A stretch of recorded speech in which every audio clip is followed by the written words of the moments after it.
दिल्ली में गुजरिया देखने और सुनने के लिए चैनल को सब्सक्राइब करें। भर के हो चला देख स्वर्गीय पारस चाचा हमन गोले नहीं आजाद मंडी में एक संगे हमने आजमगढ़ से 2 गवैया सस्ती कर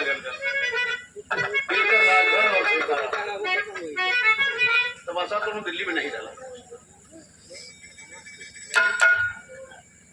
और यह वो मेरे गुरु भाई से मैंने कहा अरे बुढ़ोत्ती में सिनिया उन्हें दे दे कहें पसंद चले भैया तोहरे मुँह लगे ले कहीं ना गुरु जी हाल में गुरु जी के देगा।